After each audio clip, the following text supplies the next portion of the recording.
Renato Gaúcho apresenta A Força do Amor.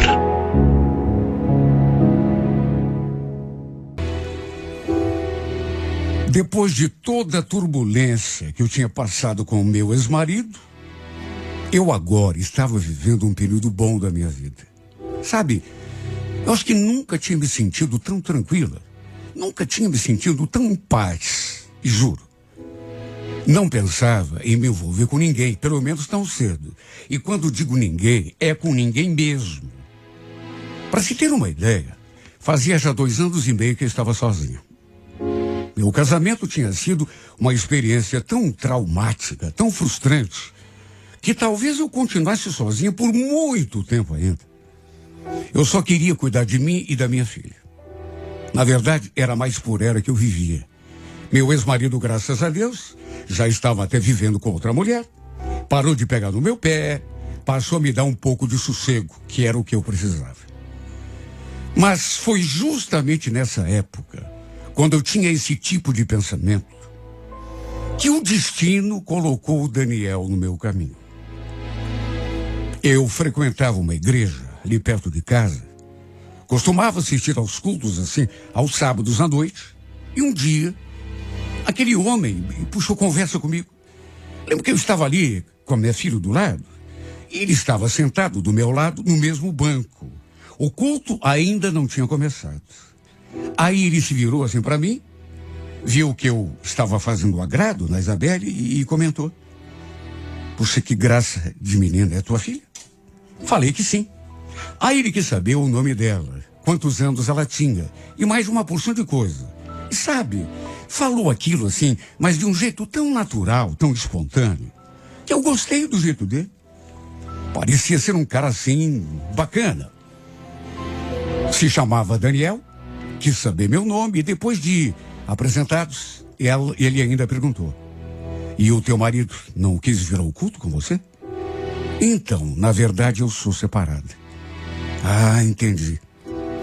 Eu também sou, quer dizer, nunca fui casado no papel, né? Só morei junto com a minha ex, mas já faz um tempo que eu tô sozinho." Ficamos ali conversando, até que pelas tantas, eu quis saber se era a primeira vez que ele ia àquela igreja.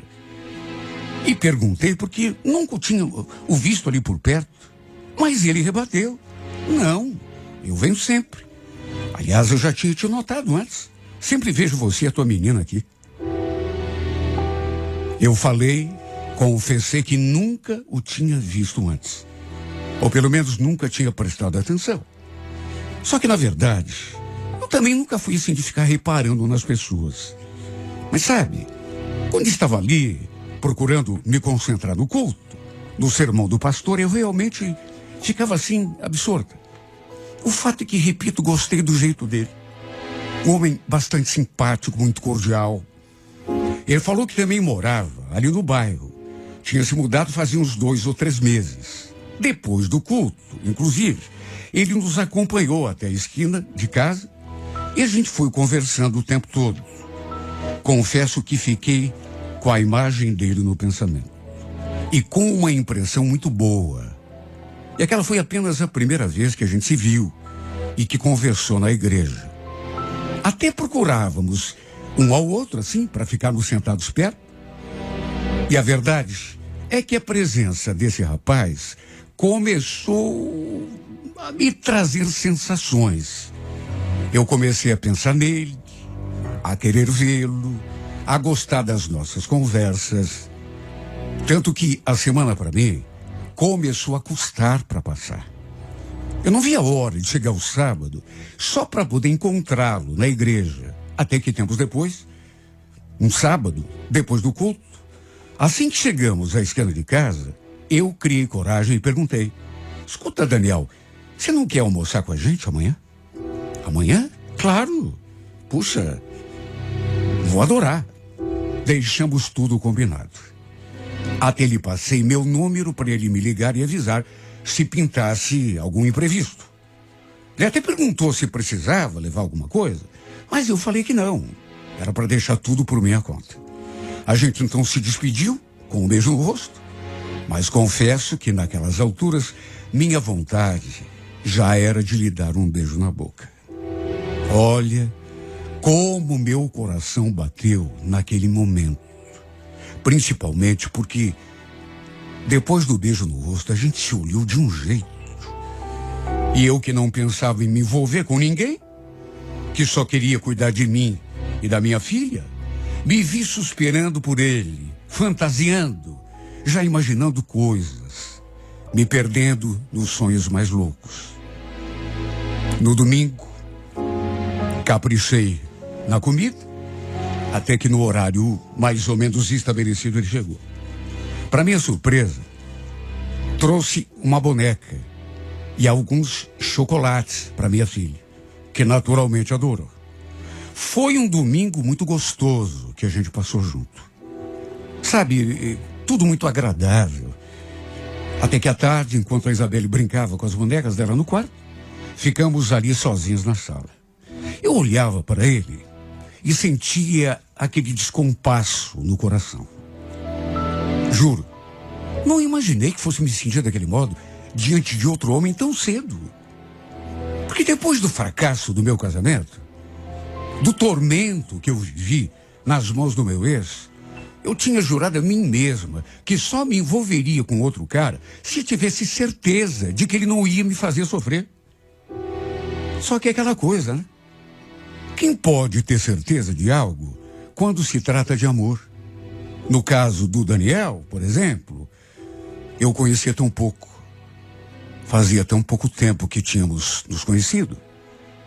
Mas eu já me sentia, sabe, toda emocionada quando ele me olhava com aqueles olhos bonitos e aquele sorriso encantador. E eu me conhecia. Aquela saudade que eu sentia dele durante a semana, aquela vontade de estar perto o tempo todo, tudo isso tinha uma razão. Eu estava começando a me apaixonar. Pelas tantas, a gente ali conversando, ele olhou assim para mim bem sério, como se quisesse ler os meus pensamentos e falou: posso ser sincero com você, Tami? Alguma coisa mudou em mim desde que eu te conheci. Sei lá, eu passo a semana toda agoniado, sabe?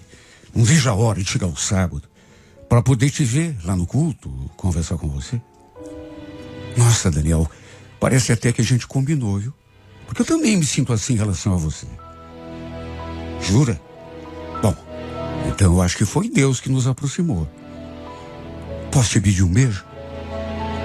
Ele pediu, mas não esperou o meu consentimento. Se aproximou e antes que eu tivesse noção do que estava acontecendo, nossos lábios já estavam unidos. Eu só fechei os olhos e deixei acontecer, até porque era tudo o que eu queria. E depois daquele primeiro beijo, parece que tudo mudou ali, à nossa volta. Eu, sinceramente, não imaginava que fosse experimentar aquela coisa tão gostosa, tão cedo de novo. A gente só parou de se beijar porque de repente apareceu a minha filha ali na sala e aí a gente deu assim uma disfarçada e parou. Aliás, o Daniel até falou que ia embora porque não queria avançar o sinal comigo. Eu adorei o jeito dele. O fato de se mostrar tão cuidadoso, assim, sabe? Tão respeitador, porque homem a gente sabe como é, né? Como tínhamos trocado telefones, passamos a trocar mensagens direto depois disso. Até que um dia, na mesma semana, ele foi me ver na hora do almoço, na saída do meu trabalho. A gente almoçou junto, e é claro, trocamos muitos beijos outra vez. E foi desse modo que aos poucos, assim, sem atropelos, sem ninguém forçar barra nenhuma, começamos a nos envolver. Até que aconteceu a nossa primeira vez, num sábado. Acho que nunca vou tirar da cabeça o que aconteceu naquele sábado. A gente se encontrou na igreja. Ele me acompanhou até em casa, depois do culto. Eu o convidei a entrar um pouco. Pedimos uma pizza. Depois que comemos, coloquei minha filha para dormir. e ficamos ali sozinhos. E foi então que tudo aconteceu. A nossa primeira vez foi tão linda, tão maravilhosa, que só serviu para me deixar mais encantada do que eu já estava. Sabe quando uma coisa se confirma? Ele tinha me contado que era sozinho. Inclusive, em relação à família também. Não tinha parentes aqui em Curitiba. Sua família era toda do interior. Só tinha ele aqui, praticamente. Não tinha parentes, não tinha... Enfim, ninguém da família. Mas seus pais já eram falecidos. E ele não tinha irmãos. Sabe, ele me contou essas coisas com a voz assim meio embargada. Um tom de melancolia tão grande que chegou até a me dar um aperto no coração. Lembro ele me olhando assim, triste, e falando: quer saber, Tami? Ainda bem que Deus colocou você no meu caminho. Porque eu sempre fui tão sozinho na minha vida, sabe? Promete que nunca vai brigar comigo? Nunca vai me deixar? Apaixonada do jeito que eu estava, adivinha? Prometi que ficaríamos juntos para sempre. Aliás, é o que eu queria também. E ele também tratava tão bem a minha filha. Sabe, a ponto de que ela também o adorava. E o nosso relacionamento em muito pouco tempo se tornou tão forte que em menos de 6 meses eu o convidei para morar comigo na minha casa. Só que por conta do seu contrato de aluguel, ele não podia sair assim de uma hora para outra, lá da kitnet onde morava. Mas falou que ia tentar fazer um acordo com o dono. Meu ex-marido não gostou nada quando soube que eu tinha convidado o Daniel para morar comigo. Aliás, nem sei por que eu contei. Fui uma boba. Não devia ter comentado com ele. Até porque ele não tinha direito de dar pitaco na minha vida, né? Só que mesmo assim, sabe como é homem, né? Se sentiu no direito de me chamar a atenção. Tanto que quando eu falei que não era da conta dele, ele respondeu assim, daquele jeito: eu posso não ter nada mais a ver aí com a tua vida também, mas sobre a vida da minha filha eu tenho e muito. Você conhece esse cara? Você sabe de onde que ele veio? Veja bem quem que você está colocando dentro dessa casa aqui para conviver com a minha filha. Eu não sei nem do que eu sou capaz se esse cara fizer alguma coisa contra ela. Miguel, largue mão de ser bobo. Presta atenção do que você está falando. O Daniel é um amor de pessoa. Trata muito bem a nossa filha. A Isabelle adora ele, se você quer saber. Um domingo, ele apareceu ali em casa para ver a filha, meu ex-marido. E coincidiu do Daniel também estar ali. Os dois conversaram um tempão lá fora. Ele e o Daniel. Pensei até que o clima fosse esquentar entre os dois. O Miguel já tinha me falado que ia ter uma conversa séria com ele. Até que alguns dias depois, eu no trabalho, meu ex-marido me ligou. Queria marcar um almoço comigo, dizendo que precisava ter uma conversa muito séria. Eu até estranhei o seu tom de voz, juro. Comecei até a pensar que ele fosse começar a me atormentar a vida de novo. Era só o que me faltava, depois de tanto tempo, mais de 3 anos, ele começar a me perseguir outra vez. Desde que começou a viver com aquela outra mulher, que ele tinha me dado sossego. E eu dava graças a Deus por isso. E mesmo quando apareci em casa, para ver Isabelle, nunca mais tentou nada comigo. Será que o fato de eu estar namorando, de ter convidado o Daniel para morar comigo, tinha mexido com a cabeça dele? O fato é que assim que nos encontramos, ele falou que tinha várias coisas para me contar a respeito do Daniel. E quando me fez aquela pergunta, eu gelei. Escuta, Tami, você sabe, por acaso, que esse cara, esse tal de Daniel aí, ele já teve preso? Preso? Como assim, Miguel? Quem foi que te falou? Ninguém me falou. Eu andei investigando. Não disse pra você que eu tô preocupado com a nossa filha? Essa coisa aí de você querer botar esse cara dentro de casa, principalmente sem saber quem ele é? Isso é mentira. Você tá inventando. Não é mentira não, Tami. Sabe? Não fica tapando o sol com a peneira. Ele foi preso sim. Ficou quase 3 anos na cadeia, se você quer saber. Sabe por quê? Pedofilia. Andou mexendo com a sobrinha, filho do próprio irmão. Você acredita?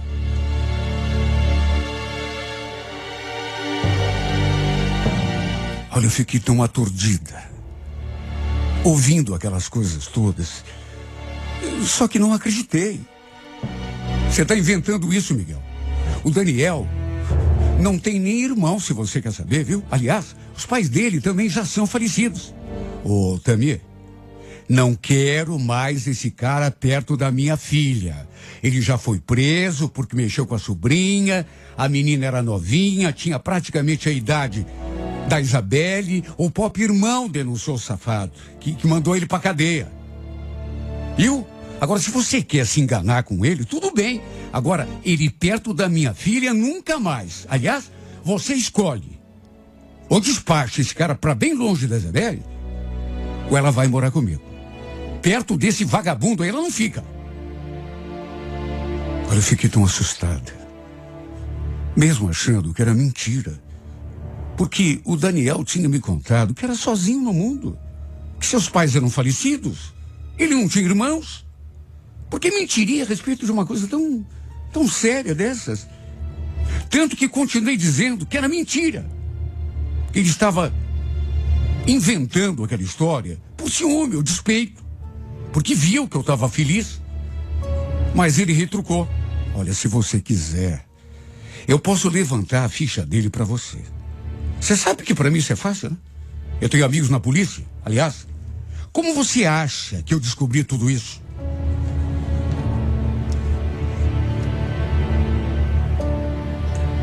Olha, eu fiquei passada. Fiquei passada porque não queria acreditar. Tanto que o incentivei. Faça isso mesmo, Miguel. Quero ver você provar tudo o que está falando, viu? Eu não vou admitir que você fique inventando mentiras sobre ele só para me envenenar. Não é mentira, Tami. E te digo mais. Se esse pilantra encostar um dedo na minha filha, eu mato o infeliz, viu? E vou te responsabilizar pelo resto da minha vida. Olha, eu fiquei num estado de nervos. Principalmente porque ele falou aquilo com tanta firmeza. Como se estivesse muito seguro de estar falando a verdade. E ainda jurou que ia entrar na justiça para conseguir a guarda da Isabelle. Foi essa expressão que ele usou para falar do Daniel. Abusador de crianças. Eu não consegui nem mais trabalhar. O resto daquele dia. Pedi até dispensa e fui para casa. Eu nunca tinha chorado tanto. Depois fui buscar a Isabel na escola e abracei assim, tão apertado, como se quisesse protegê-la. À noite mandei mensagem para o Daniel e pedi que ele não viesse em casa, porque eu estava cansada, ia deitar mais cedo, e no dia seguinte fiz a mesma coisa. Não sei o que houve comigo. Quer dizer, saber eu sei. Fiquei impressionada com as coisas que o Miguel tinha falado, mesmo sem ele ter me mostrado uma prova. Como fiquei inventando desculpa pro Daniel, ele quis saber o que estava rolando. Se por acaso eu estava evitando, fugindo dele. Só que em vez de responder num impulso, devolvi a pergunta. Daniel, só me diga uma coisa. É verdade que você tem um irmão? Aliás, me diga só mais outra coisa, mas com toda sinceridade. É verdade que você ficou preso por quase 3 anos? Olha, ele demorou para responder. Depois quis saber quem tinha me contado aquilo. E ainda acrescentou. Será que a gente podia conversar sobre isso pessoalmente? Eu respondo tudo aquilo que você quiser saber. Meu Deus do céu, pela resposta que ele deu, era verdade. Porque se não fosse, Ele teria, inclusive, ficado indignado, dito que era mentira. Perguntei por que ele nunca tinha me contado aquilo. Ele falou que tinha medo de eu não entender, me afastar dele. Eu então fiz mais uma pergunta. Você teve mesmo coragem de mexer com a filha do teu irmão? Ele não respondeu. Apenas repetiu que preferia conversar comigo pessoalmente porque as coisas não eram bem assim. Só que num impulso eu mandei aquele áudio. Melhor não, Daniel. Aliás, acho melhor a gente dar um tempo, viu? Eu preciso pensar, preciso botar minha cabeça em ordem, porque eu tô muito confuso, viu? Ele insistiu um monte e até chegou a aparecer ali em casa, mas eu não quis abrir a porta para ele. Pedi que ele fosse embora. Eu podia até estar sendo injusta, lhe negando uma chance de se explicar, mas, sabe, eu fiquei com tanto medo que entrei em parafuso. Meu medo, na verdade, era do Miguel cumprir a ameaça, tentar tirar minha filha de mim. Olha, eu suportaria qualquer coisa, menos isso. Por esse motivo, depois de pensar, refleti muito, e mesmo sabendo que ia sofrer, decidi me afastar do Daniel. Foi necessário. Sei que podia estar sendo preconceituosa, sendo até injusta, por ter lhe negado uma chance de se explicar, mas, repito, fiquei com tanto medo, sabe, de perder a minha filha, que, sei lá, eu sei que ele nunca fez, e talvez nunca fizesse nenhum mal para minha pequena, e talvez aquela história nem fosse verdade. Pelo menos não do jeito que o Miguel me contou. Mas ele jamais iria me deixar em paz. Jamais ia me deixar tentar ser feliz com o Daniel. Tanto que jurou que ia tirar minha filha de mim se eu insistisse naquele romance. Chegou a me dar duas opções. Ou me afastava do Daniel, ou eu poderia perder a guarda da minha filha. A verdade é que até hoje não sei exatamente onde está a verdade. Se ele foi preso por mexer com a sobrinha, ou se foi por outro motivo qualquer, até porque nunca lhe dei a chance de se explicar. E o Miguel, para ser bem fiel à realidade, também nunca me trouxe uma prova concreta, como chegou a prometer que me traria. Só que, repito, fiquei com tanto medo, me senti tão paralisada, que no fim achei melhor me afastar, porque afinal de contas era a felicidade e a segurança da minha filha que estava em jogo. Fiz isso, apesar de estar apaixonada, porque tive medo das implicações. Não queria meu ex-marido no meu pé, ameaçando o tempo todo que ia tirar minha filha de mim. Era tudo que eu tenho, meu bem mais precioso. Eu posso até viver sem um amor, sem um homem para me dar carinho, mas sem a minha filha, eu não vivo. Até porque tudo que eu faço é por ela. Sabe, é por ela que eu respiro, é por ela que eu luto, que eu acordo cedo, que eu vou trabalhar. Tudo que eu faço é por ela, meu Deus. De modo que no fim acabei achando melhor que não devia facilitar. Não devia colocar a segurança da minha filha em risco, mesmo tendo ficado muito triste, porque eu estava gostando tanto dele. Eu estava tão apaixonada, mas tive de escolher ou a segurança e a felicidade da minha filha, ou o homem por quem eu estava apaixonada. Que pena que precisei escolher. Fiquei com minha filha, que é tudo para mim, mas sei que vou custar muito para esquecer esse homem que depois de muito tempo me trouxe de volta à vida, me trouxe um pouquinho de felicidade, me trouxe o carinho de que eu tanto precisava. Pena que o preço disso foi muito alto, meu Deus. Foi a segurança e a felicidade da minha filha. Era um preço que eu não podia pagar.